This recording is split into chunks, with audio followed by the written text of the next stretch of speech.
Mas, biarkan dia yang memutuskan. Silahkan. Silahkan. Silahkan. Adek. Adek sini.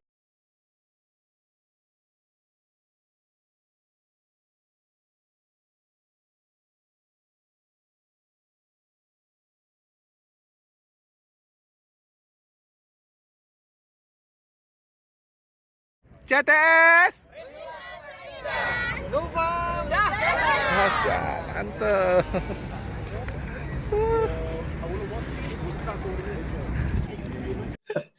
Ayu boleh lahir di Palembang. Kan Palembang panggilannya Ayu ya? Iya. Wong kita galau ya. Ci juga boleh karena Mama ada Chinese Medan, tapi terserah kayaknya Ayu kali biar Ayu seru ya, ya. berarti Ayu Sinta ya. Assalamualaikum, Ayu Sinta ya. Ya, waalaikumsalam. Tapi kayaknya lebih enak panggil C kayaknya. Ya udah C boleh deh. Saya Sinta ya panggilnya. Ya, Nama aslinya siapa? Kristiani. Cuman memang Sinta ini waktu masih kecil aku sempat sakit-sakitan. Kayaknya udah keberatan nama ya nama Oh Kristiani. gitu. Dikasih nama Kristiani Telaum Telaum Banua. Banuani. Marga mana? Marga Nias. Oh Nias, orang tua Nias. Papa Nias, Mama Chinese Medan. Oh, Mama sayanya apa? Secua. Wih, Secua. Kalau saya setan. Oh, pantas. Oh, enggak bercanda. Lo kan tan kan? Iya, iya betul. Masya Allah. Nah ini, oh jadi diganti namanya jadi Sinta. Karena waktu itu sakit-sakitan. Kalau orang dulu kan percaya tuh.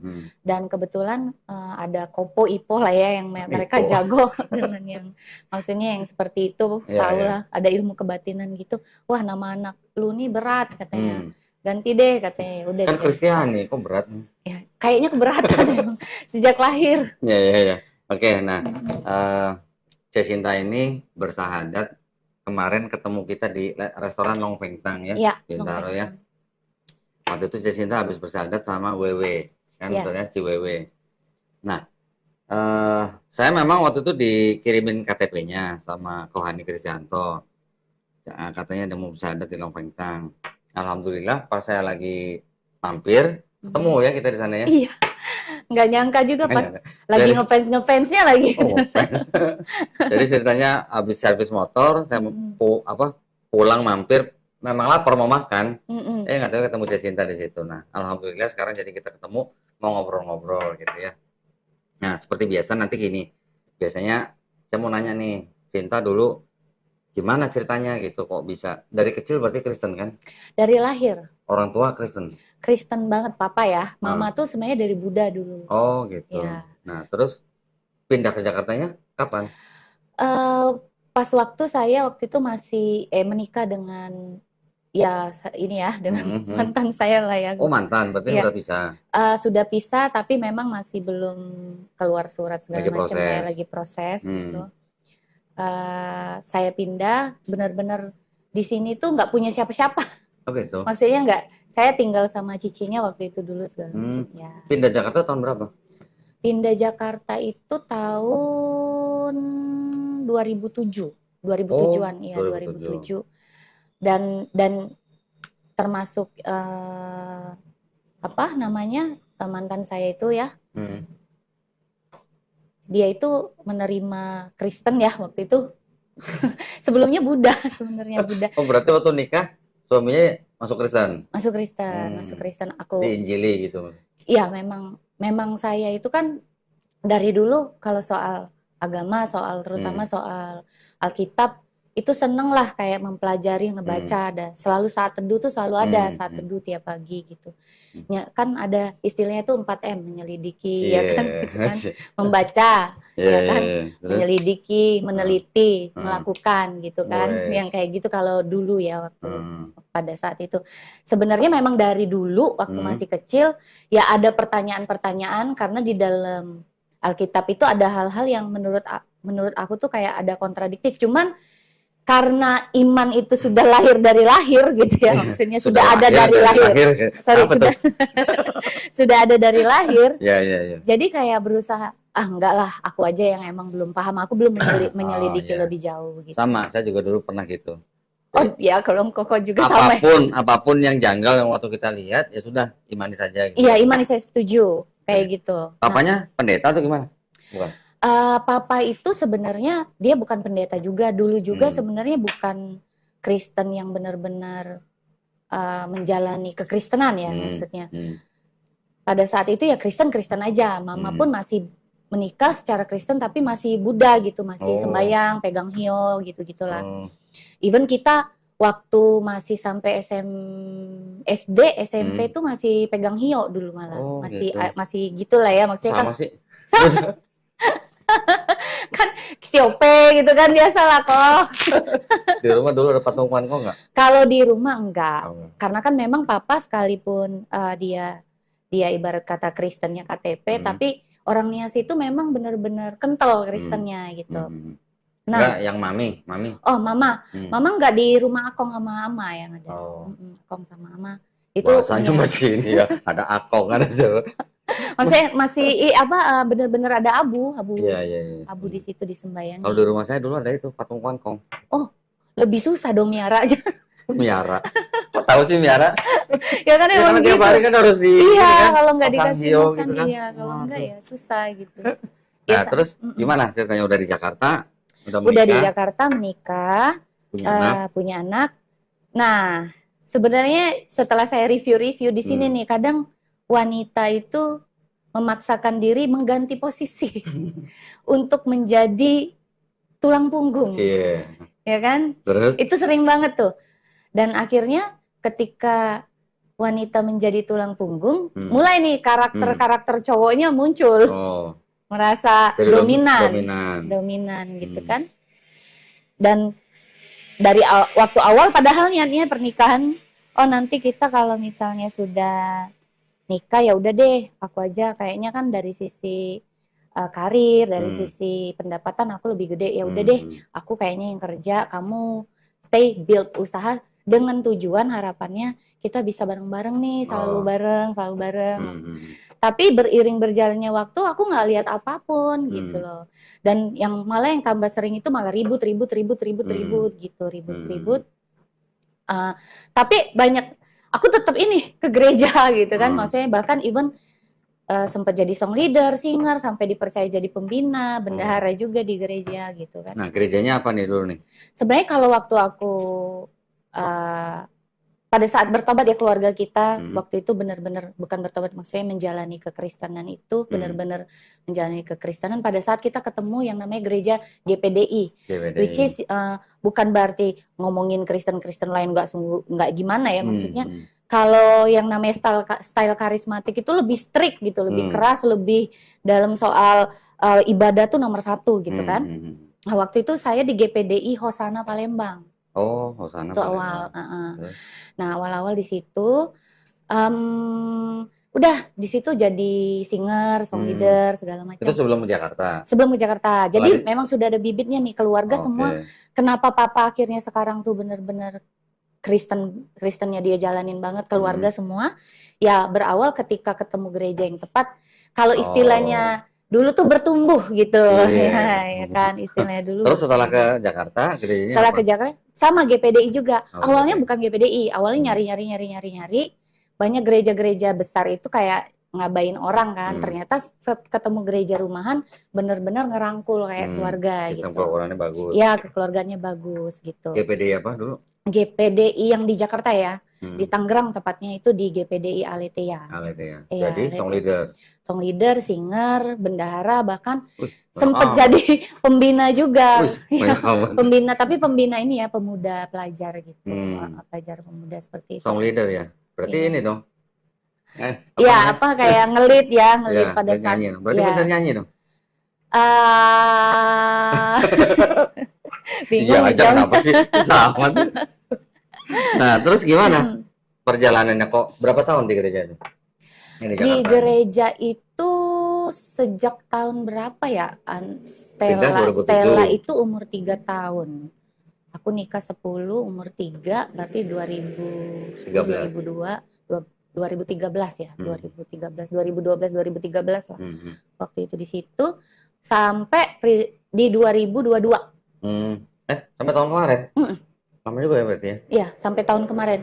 Ya, karena memang sudah terbentuk kan kasih itu, meskipun bukan berarti maksudnya saya hidup kudus dan sempurna sekali ya, maksudnya banyak juga kesalahan yang saya lakukan, tapi buat saya jadi berkat, buat saya nolong orang itu hal utama pada saat saya dulu masih di Kristen.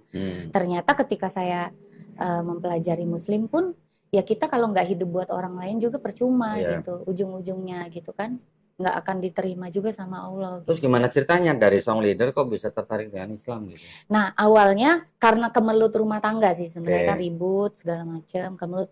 Jadi kadang-kadang tuh beribadah nih, tapi kok kelakuan gue begini, tertuduh terus kan. Tapi tetap memaksakan diri untuk hidup, gue harus kudus gitu. Nah, ketemu sama orang-orang yang alhamdulillah dari dulu tuh sebenarnya aku kalau debat sama maaf dengan Muslim tuh. Oh, sering debat sama Muslim? Iya, dulu kan sempat pacaran sama Muslim nih. Ya, gitu. Ya saya pacaran sama Muslim beberapa kali. Waktu itu sempat yang pertama malah namanya Ki Agus. Waduh. Tapi tetap nggak bisa meruntuhkan iman aku gitu. Sampai malah pernah Muslim yang satu lagi sampai bawa ke rumah malah mau jadi Kristen gitu. Oh gitu. Sudah ikut kegiatan malah. Nah sampai even yang mantan suami saya juga kan ini, meskipun masih proses ya, tapi buat saya kan kalau semenjak saya syahadat di 2012 kemarin, tepatnya tanggal 2022, tepatnya tanggal 26 bulan 12 tahun 22, ya itu nggak akan aku lupain. Itu yang saya ketahuin, saya kan cari Mu'alaf Center Indonesia, cari sendiri tuh waktu itu. Nah, intinya saya sebenarnya sudah berpisah sebenarnya. Ya dari situ saya yakin bahwa sebenarnya secara agama saya sudah nggak gitu. Meskipun secara hukum sedang masih proses ya gitu. Tunggu, sorry. Tadi bilang syahadatnya 26 Desember 2022. Oh, udah syahadat. Aku udah syahadat. Di mana? Syahadat karena aku nggak pernah berpikir bahwa sesuatu ini yang namanya kepercayaan itu mau digembar-gemborin. Ya aku yakin ketika aku sudah la ilaha illallah Muhammadur Rasulullah, ya aku udah syahadat. Waktu itu aku udah memutuskan itu. Di mana waktu itu? Waktu itu waktu itu ketemu sama temen di Ancol. Waktu itu kita ada acara di Ancol, jadi aku berani bersyahadat di situ waktu itu. Di masjid atau bukan? Enggak sih, enggak di masjid karena habis diskusi bincang-bincang akhirnya aku ya udah aku memutuskan gitu loh. Tapi aku sudah sempet ke Istiqlal, waktu itu mau belajar sholat, tapi di balik ini aku masih ada salib di dalam kalung, masih ada kalung salib. Akhirnya aku lepas kan, habis itu karena mau belajar dulu nih, maksudnya benar-benar tahu apa sih, karena aku pas waktu aku mencari tahu awal-awal kan debat nih, awal-awal dulu ya saya cerita, awal-awal saya diskusi, bahkan saya ketemu teman saya yang dia itu seneng nih diskusi, dialog gitu, diskusi soal agama gitu kan. Nah temen aku itu salah satunya ya itu juga. Nah jadi waktu itu tuh ngobrol, dia ngomong bahwa ada temennya katanya itu dia masuk Muslim dari Kristen, orang Batak katanya gitu kan. Aku sempet ketawa di dalam hati sih. Ngetawain maksudnya? Ngetawain dalam hati. Itu mah pasti abal-abal, dia nggak ngerti, dia nggak punya pegangan yang pasti gitu kan. Terus akhirnya pas diskusi, saya terus debat sama dia nih. Lama-lama tuh mengerucut ke Trinitas. Awal-awal itu tuh yang dia tanya tuh, sebenarnya Kristus tuh apa sih? Ya dia awalnya tuh kayak gitu. Terus habis itu, ya Kristus itu juru selamat. Akhirnya saya jelasin tentang apa artinya Yesus gitu loh. Yesus itu kan kalau di Kristen dulu tidak ada jalan menuju Bapa kalau tidak melalui aku. Akulah jalan dan hidup dan kebenaran. Ya, akulah jalan kebenaran dan hidup. Tidak ada jalan menuju Bapa kalau tidak melalui aku gitu kan. Yohanes 14:6. Wah, hafal masih ternyata. Alamatnya ya, adresnya alamatnya di mana? Karena nggak boleh, kalau zaman dulu kan nggak boleh salah alamatnya. Nah terus habis itu ya aku jelasin bahwa manusia itu nggak ada yang bisa terlepas dari dosa. Even pada waktu Adam berdosa itu manusia itu udah berdosa. Nah itu yang saya yakini pada saat dulu kan, makanya saya yakin banget bahwa dosa waris ya. Iya dosa waris, dan saya yakin memang jalan keselamatan ya cuman Yesus pada saat itu gitu. Mulai nih dia debat lah, kalau emang pertama gini, masa Tuhan 3 dia bilang, terus Bapa itu siapa? Sebenarnya kan di dalam hati aku udah nanya, aku udah bertanya-tanya, kenapa ya Yesus harus berdoa kepada Bapa? Kenapa ada Eli Eli lama sabaktani gitu kan? Allahku, kenapa engkau meninggalkan aku? Sebenarnya kan kita bertanya-tanya nih, tapi balik lagi, enggak lah. Memang karena belum paham, belum ngerti banget. Aku berusaha kayak gitu dan aku berusaha memperdalam terus iman aku di Kristen, kepercayaan aku, pengetahuan aku berusaha terus tuh. Untuk supaya bisa debat apa teman aku itu dan mengkristenkan dia gitu kan, supaya dia bisa terima nih. Belum dikasih air minum, kasihan bener. Terus. Karena supaya ini, karena aku pikir supaya meyakinkan ya, gitu. Karena kan kalau di Kristen dulu kalau kita berbuah, itu kan buahnya ketika kita bisa membawa orang percaya Yesus itu kan buah. Kita berbuah gitu loh. Nah, sedangkan buah dan buah-buah ini yang akan dilihat oleh Allah pada saat itu kan Bapa gitu. Nah, itu yang saya yakini kan pada saat itu. Ceritanya kerja restoran gitu ya. Dan tapi kan memang saya udah membawa orang nih, saya pikir waktu itu kan. Dan saya ini juga nih kayaknya nih orang nanya-nanya gitu kan. Mungkin bisa nih gitu kan, namanya coba-coba dulu gitu. Iseng-iseng berhadiah gitu. Iya kan. Kalau istilahnya tuh kita bisa, sayanya berbuat, maksudnya saya bertindak, selanjutnya kan urusan Tuhan. Istilahnya dulu gitu ya enggak? Ya seperti itu keyakinan saya dulu gitu. Do the best, God do the rest, gitu kan zaman dulu. Even sekarang sih sebenarnya, maksudnya pada saat kita tahu siapa sebenarnya Allah satu-satunya kan. Nah, debat, tapi masih manis nih orang. Maksudnya gaya ngomongnya masih baik-baik gitu kan debatnya gitu. Teman-teman ini masih ngobrol. Itu teman-teman kantor apa teman-teman apa? Teman-teman kantor sih. Oh, teman kantor. Iya.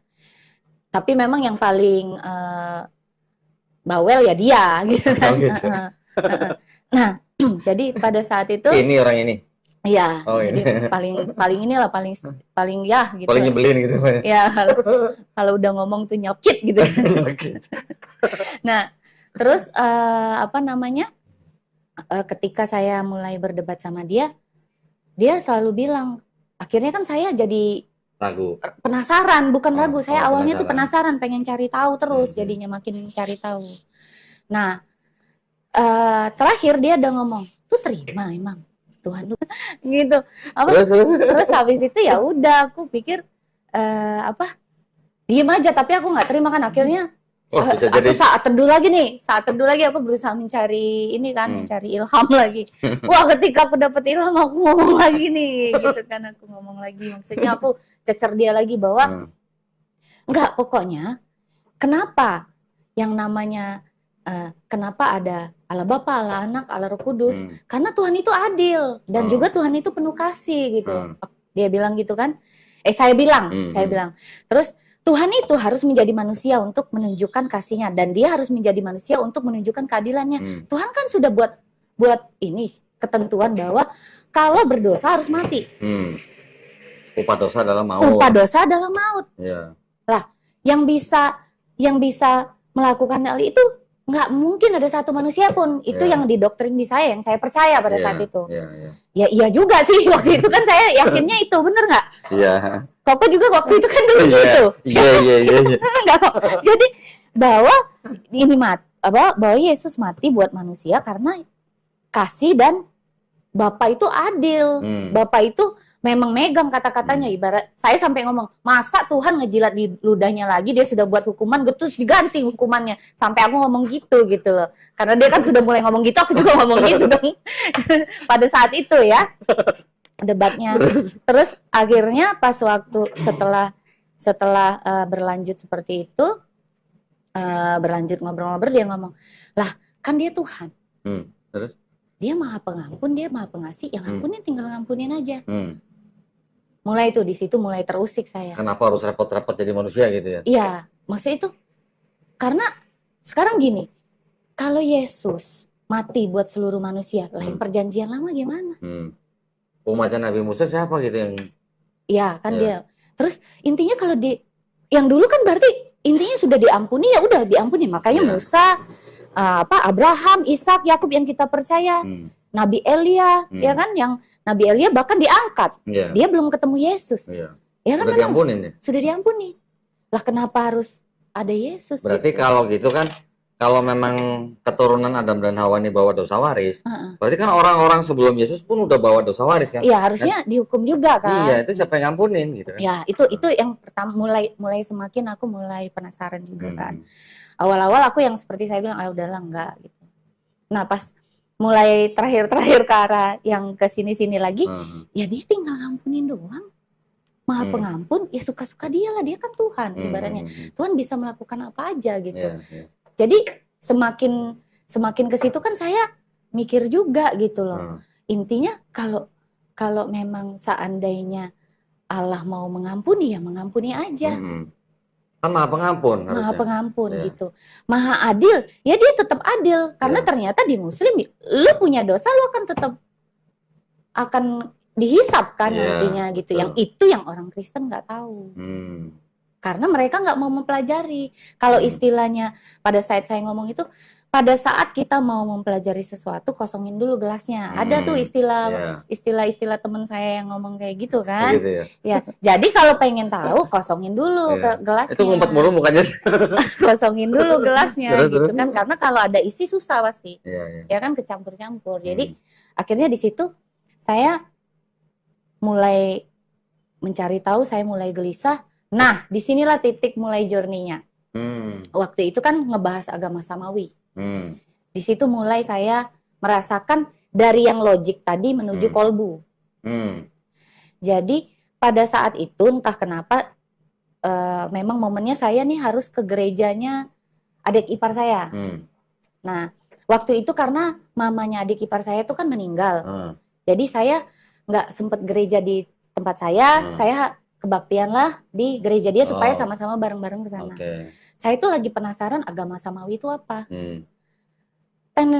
Saya sampai di situ. Sampai di situ yang dibahas agama samawi. Kayak kejawab gitu, kepenasaran saya, ya kan? Ternyata agama samawi itu dia bilang dulu agama samawi itu ada 3, Yahudi, Kristen dan Islam. Gitu. Nah, dan pada saat dia berdoa, dia menyebutkan Allah Bapa, Allah Anak, Allah Roh Kudus, Allah Abraham, Allah Ishak, Allah Yakub. Tapi nggak nyebutin Allah Ismail. Kalau di Al-Baqarah kan Allah Ibrahim, ya kan? Allah Ishak, Allah Yakub, Allah Ismail, ya kan? Nah, kalau di sini Allah Abraham, Allah Ishak, Allah Yakub. Ismail nggak disebut. Nggak disebut. Tapi kan berarti ini Allah yang sama yang kita sembah, berarti punya power. Gitu loh pada saat saya di gereja itu. Tapi ya enggak lah, saya harus terus mempelajari gitu kan. Saya nyanyi, saya terus ke gereja sampai saya masih tetap jadi song leader. Saya mulai nggak mau pelayanan lagi itu antara September Oktober deh, saya ingat aku. Mulai dari situ aku mulai tolak terus pelayanan. Karena hati udah mulai ini kan. Jadi sebelum itu masih jadi song leader tapi galau gitu. Tapi aku paksain supaya iman aku jangan goyah gitu kan, tetap gitu kan. Jangan goyah gitu karena kan namanya dari dulu dari lahir aku juga sampai bawa orang banyak banget tanggung jawabnya, moralnya gitu kan. Masa iya gitu kan, nggak mungkin gitu. Nah, setelah agama segala macam itu mulai nih kalau buat aku penasaran ya. Akhirnya jalan tengah di sini yang paling nggak enak. Kayak aku tuh dipersimbangkan gimana sih, kayak biasa hidup punya pegangan, nggak punya pegangan nih kok. Kita di tengah mau Kristen iya, Muslim nggak juga, ya kan? Mau apa? Saya mau ngomong Yesus Tuhan, lidah udah mulai kaku berat gitu kan? Berat. Tapi mau ngomong sepenuhnya Allah juga masih belum gimana-gimana banget pada saat itu. Ya. Akhirnya saya cari tahu doa yang mustajab itu di sepertiga malam. Ya kan? Sepertiga malam. Tapi doanya tetap cara Kristen waktu itu. Tapi saya doanya bilangnya Allah Bapa, Allah bukan. Allah Abraham, Allah Ishak, Allah Yakub. Karena menurut saya mau ke sini mau ke sana sama nih. Bener nih, Allahnya sama. Iya kan? Nggak salah. Saya bilang, terus jadi saya bilang, ya Allah tolong kasih tahu saya sebenarnya Yesus itu Tuhan apa enggak sih? Saya berdoa saya berdoa kepada Allah Bapa, Allah Abraham, Allah Ishak, Allah Yakub. Saya bilang gitu karena kan sama nih. Ya, saya nanya nih, Itu sepertiga malam pertama. Nah di situ journey kalbu makin kelihatan. Saya mulai ada beberapa penglihatan. Jadi saya pada saat berdoa itu tampak kayak ada gambar salib silver besar, itu menenggelamkan ada cairan emas seperti itu menenggelamkan si salib itu sampai benar-benar hilang. Oh, salibnya tenggelam? Iya, salibnya tenggelam. Cuman apaan ya? Cuman kan saya simpen dalam hati, maksudnya enggak lah, enggak apa-apa, itu masih belum pasti, belum jelas. Nah yang kedua, saya kayak di atas ngelihat langit cerah banget biru seperti itu, kayak ada aliran sungai gitu kecil juga. Nah di situ ada apa? Mengalir lagi nih yang emas tadi, cuman keluar kayak huruf Arab gitu. Cuman saya nggak ngerti itu apa artinya kan, namanya saya nggak ngerti. Nah di situ mulai nih saya nanya-nanya nih, tapi jujur saya masih pakai kalung salib. Saya mulai nanya sama teman saya, itu kok ada penglihatan begini-begini ya, begini-begini. Saya cerita gitu kan, maksudnya saya melihat salib, terus yang kedua baru saya open gitu. Nah pas saya ngomong cerita tentang itu, dia tunjukin tulisannya begini nggak? Sampai 3 kali, yang ketiga ternyata la ilaha illallah. Dan tulisannya begitu? Iya, dan pada saat saya lagi doa yang malam-malam yang saya penglihatan itu, hati saya benar-benar tergerak untuk membaca Al-Ikhlas. Makna Al-Ikhlas. Nah, setelah itu di tengah hari kan hati saya lagi gunda-gunda gulana. Nah, ingin menenangkan hati saya itu la ilaha illallah, la ilaha illallah. Hati saya tuh pengen ngomong itu terus, suruh banyak-banyak. Ternyata pas ketemu teman saya, itu la ilaha illallah. Sampai aku nggak habis pikir. Sampai ini kayak saya sampai nggak habis pikir itu kenapa. Maksudnya kok ya udah, itu kan makin perjalanan logik saya dilengkapi dengan perjalanan itu juga gitu loh. Saya tahu Allah tuh tahu banget cara nyentuh hati saya. Gitu. Nah, akhirnya di yang ketiga di sini yang akhirnya saya ada melihat ada masjid sama taman-taman di depan itu bagus banget, bunga, taman kayak gitu merah. Cuman saya nggak bisa masuk. Itu penglihatan lagi? Iya. Dan saya ngelihatnya itu dan saya nggak bisa masuk di situ, dan di hati saya mengatakan untuk saya masuk situ cuman bisa lewat sholat. Saya maksain diri belajar sholat, sampai ke toko Gunung Agung saya cari buku sholat. Saya cari buku sholat waktu itu ke toko Gunung Agung. Nah saya mulai baca-baca, ya gimana ya, nggak mungkin langsung bisa hafal kan, banyak kan itu. Nah akhirnya bareng sama temen ke Masjid Istiqlal, beraniin diri, dianterin ya. Tapi masih pakai kalung salib? Disembunyiin kan, tapi kan waktu itu kan. Iya masih pakai kalung salib. Iya disembunyiin gitu. Karena pengen ngerasain dulu ini. Gitu. Masih pakai kalung salib masuk. Nah di sini tuh perjalanan aku menuju Muslim itu tuh, saya minta ajarin orang berwudu tuh, bayangin 3 kali orang nolak aku loh. Saya sampai nggak nyangka, maksudnya maaf ya, kok bisa ya orang Muslim, kan aku cuma minta ajarin wudu gitu kan. Minta ajarinnya ke orang yang di Istiqlal? Di Istiqlal kan saya tempat wudu nih. Nah di tempat wudu itu, Bu saya masih pertama sekali, saya pengen belajar wudu, boleh diajarin ya gitu. Oh maaf saya lagi sibuk karena udah mau buru-buru pergi. Ya udah, tapi hati saya tetap cari lagi nih. Bu maaf saya boleh izin nggak mau diajarin wudu gitu. Sebentar ya, ibu-ibu agak tua Pak Rubaya gitulah. Sebentar ya, tapi nggak balik-balik ibu. Akhirnya ada satu ibu-ibu, Bu maaf ya saya baru banget belajar, pengen belajar wudu. Akhirnya dia ajarin, mulai dari mulut, hidung, kuping ya, gitu. Udah akhirnya saya rasanya tuh pas sudah ketemu tuh kayaknya lega banget gitu kan. Awalnya nggak ngerti tempat wudhu, saya udah mau naik tangga tuh masuk. Ternyata suruh balik lagi. Namanya nggak tahu kan. Nah pas waktu saya naik, pas waktu saya jalan, yang lucu nih teman saya. Kita lihat aja nih, pasti dia bakal keluar.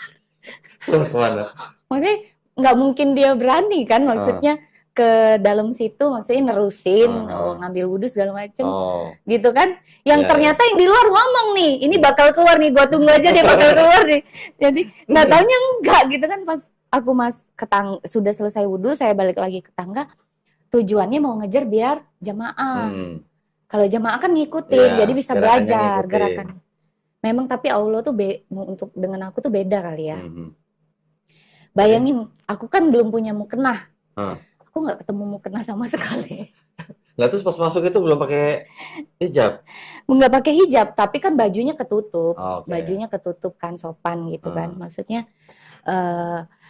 ya saya nggak ketemu mukena, tapi alhamdulillah ada orang Aceh. Terus? Akhirnya nemenin aku lah, nungguin mukena berdua. Oh. Nah si orang Aceh ini tuh saya bilang nanti itu ya boleh ya jamaah ya kita ya berdua aja gitu. Akhirnya pas ngobrol-ngobrol, aku ceritain lah kisah aku. Dia itu udah sadar apa belum? Belum sadar. Itu belum sadar? Belum. Oh. Karena aku penasaran dengan penglihatan aku pengen. Iya. Aku pengen ini dulu. Pengen apa namanya tuh? Sholat. Iya. Gitu. Nah pas aku sadar itulah baru kalau aku lepas semua. Udah yakin akunya. Jadi pas di Istiqlal itu jadi sempat sholat jamaah? Nggak sempat. Oh, jadi nggak sholat. Nggak sholat jamaah. Saya sholat sendiri. Tadinya kan mau berdoa nih. Berdua nih. Yang lucu datang nih sebiji doang. Yang pakai apa? Yang mukenanya cuma datang satu doang. Jadi saya harus nunggu dia selesai. Oh, tapi udah bisa sholat sendiri waktu itu? Nggak tahu itu bener apa enggak sih. Maksudnya saya seingat saya dan sebatas kemampuan saya. Yang penting niat saya benar-benar pengen bisa belajar sholat. Saya pengen masuk ke dalam yang masjid yang saya lihat itu. Saya pengen masuk di dalam itu ada apa gitu. Kok saya nggak boleh masuk gitu kan, aku penasaran. Waktu nyari buku sholat itu buku yang ini bukan? Oh, enggak kecil supaya bisa disembunyiin. Tapi ini aku lihat juga di toko Gunung Agung. Tapi udah bawa aja tuh. ini lebih komplit ini. Oh, ini lebih komplit ya. Iya. Ada yang lebih tebal lagi tapi kebanyakan lah. Ini yang standar lah. Aku yang kecil itu biar enak kan dibawa. Terus kan karena kenapa kecil biar bisa disembunyiin di bawah jok. Jok apa? Jok mobil. Kenapa bisa disembunyiin? Kan aku nutup-nutupin kalau dari keluarga aku kan. Oh, oke. Ya. Terus setelah sholat setelah itu nggak lama baru sadar. Saya dapat penglihatan yang keempat, yang terakhir lah yang benar-benar membuat saya syahadat. Di situ ada matahari gede banget, kayak sudah deket banget sama bumi. Yang masjid yang saya lihat, yang saya pengenin masuk itu, kena lagi tuh yang lelehan air emas itu sampai menutup semua masjid itu gitu loh. Nah, pas waktu saya baru tahu, sumpah demi Allah, saya nggak tahu kalau ternyata kalau hari kiamat itu yang namanya matahari kan di Al-Quran itu cuman berapa jengkal dari bumi kan. Ya Allah, kok itu pertama Al-Ikhlas yang nggak pernah saya la ilaha illallah saya nggak pernah tahu. Saya digiring ke sana gitu dari logik yang saya pelajarin semua kan keesaan Tuhan gitu. Terus tentang hari kiamat. Dari situ saya takut kok. Karena kan udah ngomongin soal kiamat nih. Siapa yang nggak mikir kalau sudah yang terakhir ngomong kiamat. Dalam hati saya, gila kali ya saya ya. Sudah sampai dikasih begitu, udah dikasih logik pemahaman seperti itu gitu. Udah tuh diteguhin lagi sama penglihatan. Kok masih aku bandel misalnya gitu kan. Akhirnya disitulah saya memutuskan syahadat, kalungnya saya copot. Tapi saya sampai ke rumah bohong, kayak bilang kalung itu patah. Hilang gitu kan segala macam. Ya, nah di rumah mulai tuh saya pergumulan. Kesulitan saya adalah saya pengen sholat susah kan, tapi kepengen banget tetap sholat gitu. Akhirnya saya pakai selimut gitu pura-pura, tapi aduh mama kedinginan nak, saya ngomong sama anak saya gitu, mama ini dulu deh ya, mama mau doa. Padahal aku ngomongnya bilang mau doa, cuman memang kepala aku kerudungin sampai full gitu kan. Karena kata temenku kalau niat sholat itu nggak harus ini loh, nggak harus pakai segala macam, bisa di tempat tidur kamu, yang penting hatinya benar-benar. Termasuk waktu yang di Istiqlal itu aku dengar suara ibu-ibu samar-samar, itu dia sendirian datang. Ya udahlah biarin lah, yang penting niatnya. Kayaknya salah deh aku waktu itu. Kayaknya aku mungkin ada yang salah deh waktu itu. Aduh ya ampun, itu bener-bener namanya saking penasaran pengen bisa masuk di situ, aku pengen tahu. Ternyata kan memang saya pas akhirnya saya cari tahu sendiri majelis Mu'alaf Center Indonesia, saya cari-cari tahu, ketemu Bunda Sri Fatimah waktu itu.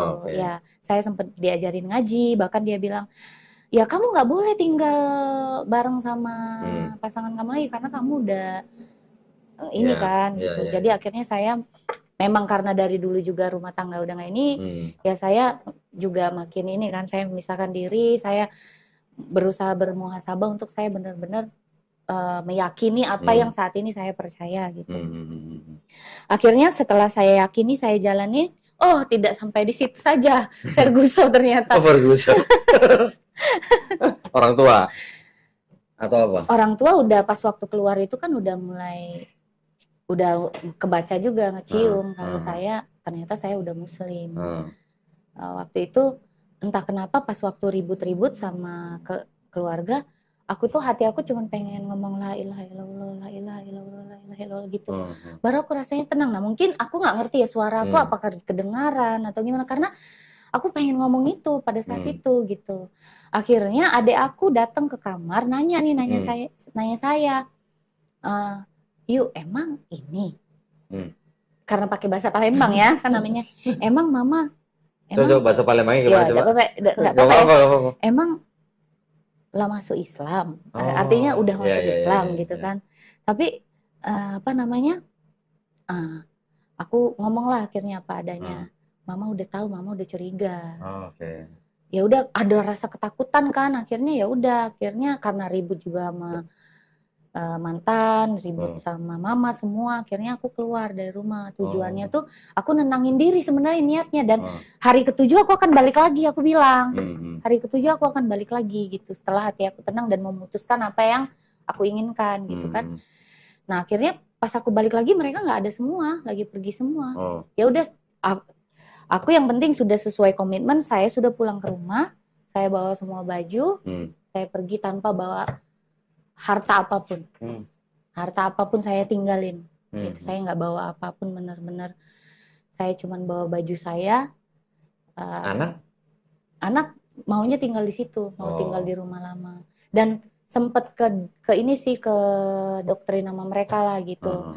Sampai Stella tahu kalau nama anak saya Stella tahu kalau mama muslim gitu. Ini fotonya dia ketakutan lihat agama lu segala macam. Nah ya ada sempet omongan-omongan tentang agama Islam yang jelek lah gitu kan. Tapi ya saya bukan soal debat lagi. Di sini masalahnya hati saya sudah percaya bahwa satu-satunya Tuhan itu Esa adalah Allah. Ya udah tinggal ngampunin. Even saya akhirnya menyadari apa makna wudhu itu. Ya wudhu itu untuk bisa menghadap Allah. Ya nggak usah repot-repot sampai Yesus mati itu. Aku sampai memahami hal itu gitu. Sampai aku mengimani hal itu, dan setiap aku sholat pun pada saat baca Al-Fatihah, pada saat habis Al-Fatihah Al-Ikhlas terus, yang tahu aku tuh Al-Ikhlas kan pertama, Al-Ikhlas aja gitu.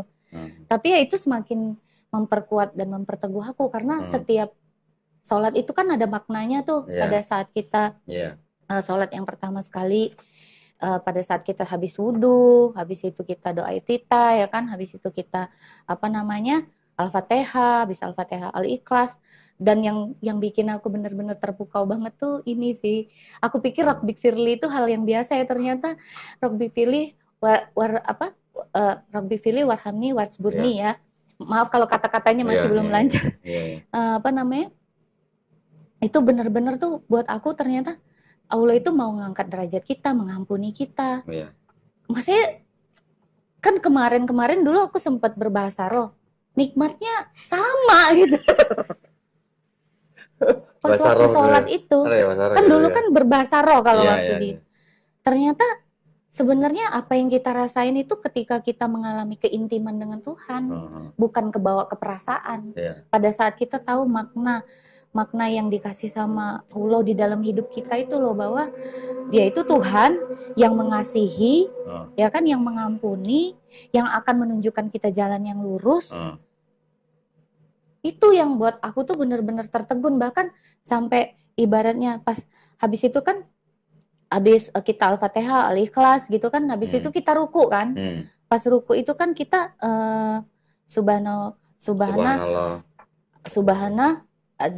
kalau pas lagi nggak sholat kayaknya ini ya, Azimi, tunggu ya, tiba-tiba jadi lupa. Ya, terus maksudnya setelah itu? Pokoknya setiap itu aku menikmati lah, setiap aku kata-kata itu. Ternyata Azimi itu kan dengan ruku aku menyembah tuh Allah gitu kan. Habis itu kita ngomong